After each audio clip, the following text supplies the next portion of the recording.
I don't build houses, I don't construct frames, but I make music. And I've invested a lot of time and thousands of dollars into crafting it. It is every bit my trade as somebody building a house. I don't have any doubt that my calling is music and it's something I can offer the kingdom. But it became more than that to me. Something that I didn't have a lot of back in the day was respect. And when I discovered what I could do with music, it kind of became a way of building myself up and making me look like the man. It's one thing to take pride in your accomplishments, and it's one thing to excel in what you do. And it's another thing entirely to base your whole identity off of something. And when I saw people that were better than me in those respective talents, then it would be a competition with them. It doesn't happen very often where I'll just open the Bible and the words will just jump out of the page. But I can promise you that this was the most life-changing thing at the time. The Bible opens straight up to Isaiah 44. Basically, when you look at that chapter, it's all about tradesmen constructing idols with what they were doing.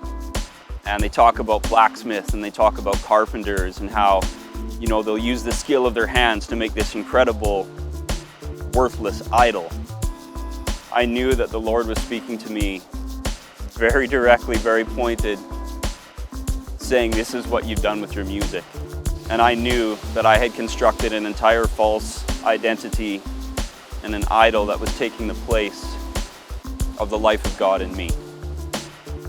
When you look at how God created us guys, specifically the male species, competition is pretty much something that's in our nature. I think the issues really start to happen when we base our identity on having to be the best at everything. Because guaranteed there's going to be somebody who's going to come along that's going to be better than you. And if your identity isn't on the rock of Jesus Christ that never moves, your foundation will crumble. Your identity will crumble. But rest assured, when you find your foundation, your identity in Jesus, the constant nagging feeling of having to be best, having to be better than anybody else, it just fades away. There's a constant verse that just keeps coming back. It's Ezekiel 36:26, and says, I'm replacing a heart of stone with a heart of flesh. God is changing my heart to take the focus off of me and put it on himself, but also put it on other people as well. When you take the competition out of things, you can kind of see the gifts and abilities and the other things that people are good at. And Jesus is now changing my heart where I want to see them excel at what they're doing. Even if it means them being better than I am, and I guarantee you this is something that would not have been possible with this whole idea of me getting all the glory and me having to be the best at everything.